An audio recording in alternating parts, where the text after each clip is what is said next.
आज हम गणित के बहुपद चैप्टर से संबंधित कुछ प्रश्नों को हल करने की कोशिश करेंगे।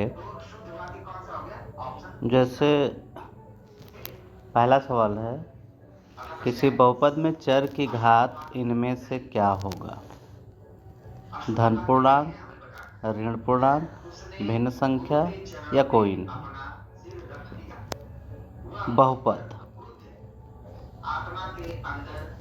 बहुपद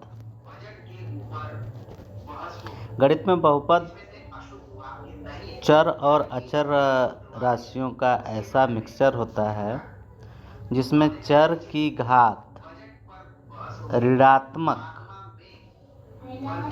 या भिन्नात्मक नहीं होती। जिसमें चर की घात ऋणात्मक या भिन्नात्मक न हो उसे बहुपद कहते हैं।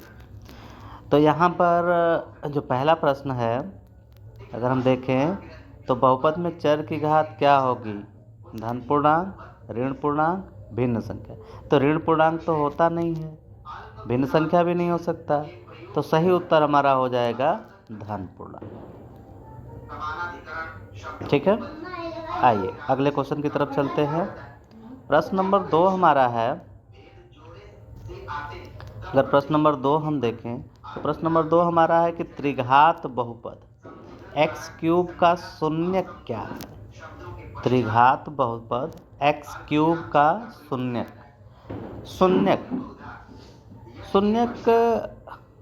एक्स का वह मान होता है जो बहुपद के मान को शून्य कर दे। यहाँ पर हमारा बहुपद त्रिघात बहुपद को हम एफ ऑफ एक्स से दिखाते हैं। त्रिघात बहुपद एफ ऑफ एक्स बराबर x cube, F of x बराबर एक्स क्यूब। अब x का ऐसा क्या मान लें कि बहुपद का मान शून्य हो जाए। अगर हम x की जगह 0 रखें तो एफ ऑफ 0 बराबर हो जाएगा 0 का क्यूब यानी कि 0।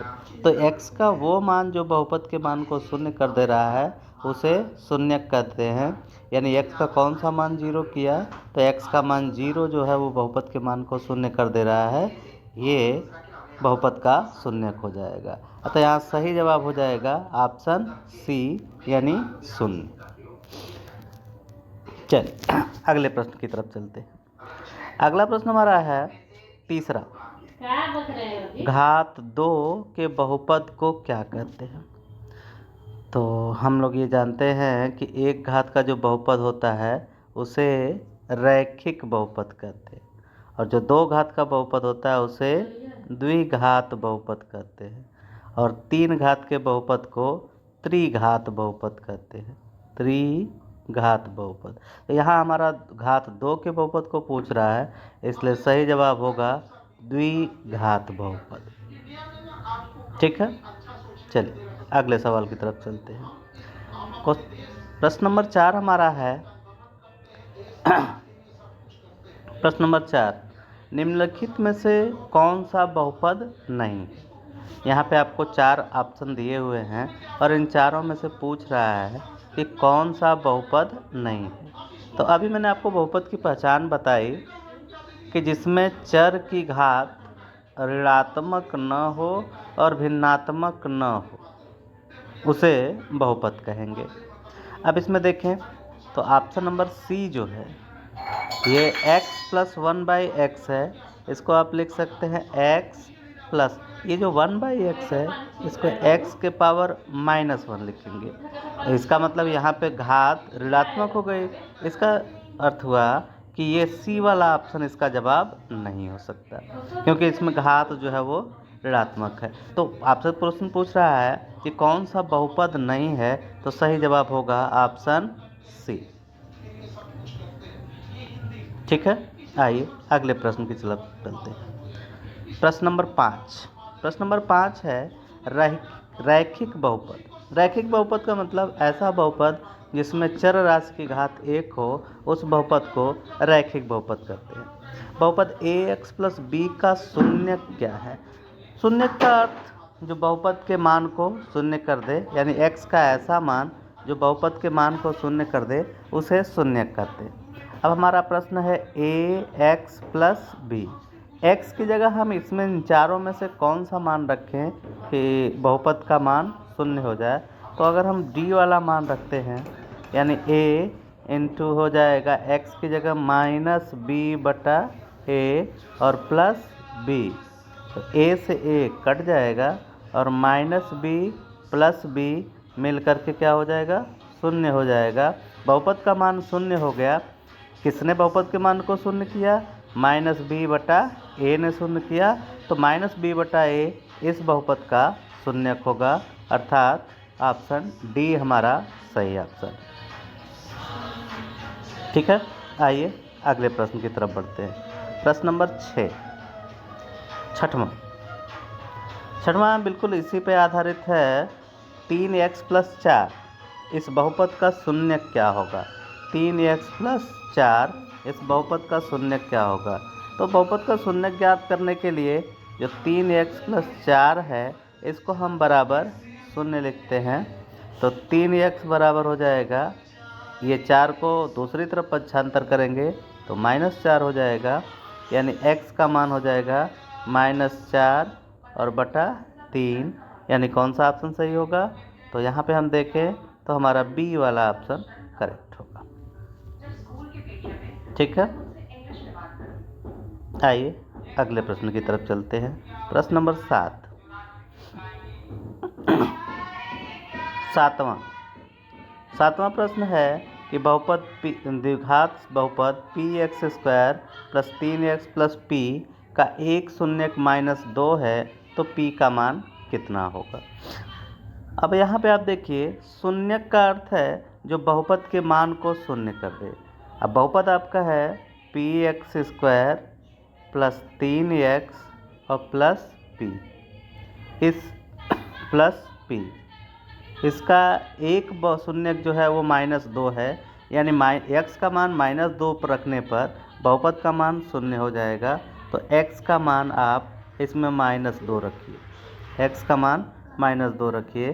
तो p ये हो जाएगा -2 इसका स्क्वायर प्लस 3 गुणे -2 प्लस p, ये रखने पर बहुपद का मान क्या हो जाएगा, शून्य हो जाएगा। यानी -2 का स्क्वायर 4p हो जाएगा, 4p और 3 दूना -6 प्लस p बराबर हो जाएगा 0। ये 4p और ये 1p दोनों मिला के 5p -6 बराबर हो जाएगा 0, यानी 5p, 6 को हम दूसरी ओर पक्षांतर करें तो हो जाएगा +6, यानी p इक्वल टू हो जाएगा 6/5। 6/5 सही जवाब होगा। तो इस तरह से हमारा सही उत्तर हो जाएगा ऑप्शन ए 6/5। 6/5 हमारा सही उत्तर हो जाएगा। आइए चलते हैं क्वेश्चन नंबर 8 की तरफ। क्वेश्चन नंबर 8 है, यदि p ऑफ x बराबर x square minus 3x minus 4, तो p ऑफ x का एक शून्य क्या होगा। यहाँ पे देखिए p, एक मिनट, अपने ब्रश को थोड़ा सा पतला कर लेता हूँ, बहुत पतला हो जा रहा है।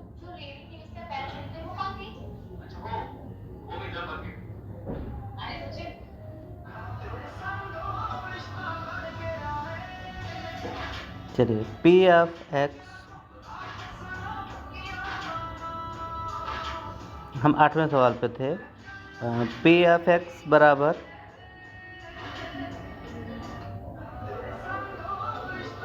x square minus 3x minus 4, brush काफ़ी पतला हो चुका है, इसको थोड़ा और हम बड़ा कर लेते हैं। ओके, p ऑफ x बराबर हो गया हमारा x square minus 3x minus 4। अब यहाँ पे शून्यक हमको ज्ञात करना, तो जो x का मान इस बहुपद के मान को शून्य कर देगा उसे शून्यक करते हैं। तो अगर हम यहाँ पे x का मान 4 रखें, x इक्वल टू 4 रखें तो ये हो जाएगा आपका x इक्वल टू 4 रखें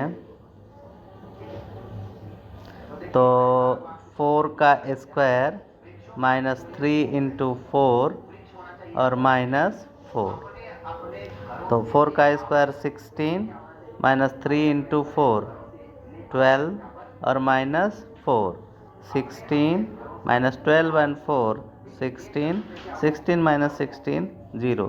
चूँकि 4 इस मान को शून्य कर दे रहा है इसलिए इस बहुपद का एक शून्य 4 होगा, यानी कौन सा ऑप्शन सही होगा? Option number 4।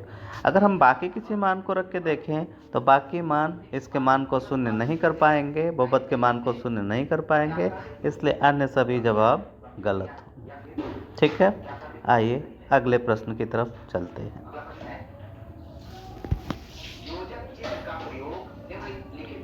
प्रश्न नंबर 9 की तरफ चलते हैं।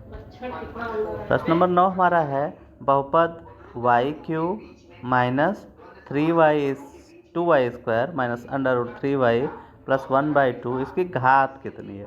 तो किसी भी बहुपद में जो चर राशि की सबसे बड़ी घात होती है उसे बहुपद की घात कहते हैं, और यहाँ पर सबसे बड़ी घात इस बहुपद में y की 3 घात है, तो इसलिए ऑप्शन सी हमारा सही जवाब है।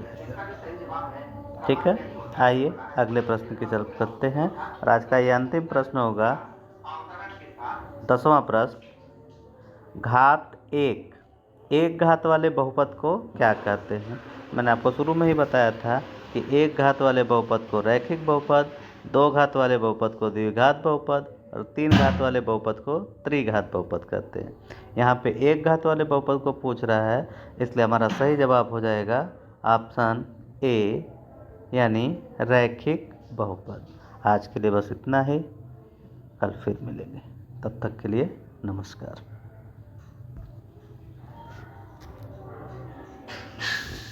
किस पे पढ़ा रहे हो जी? चैनल बनाया हो क्या?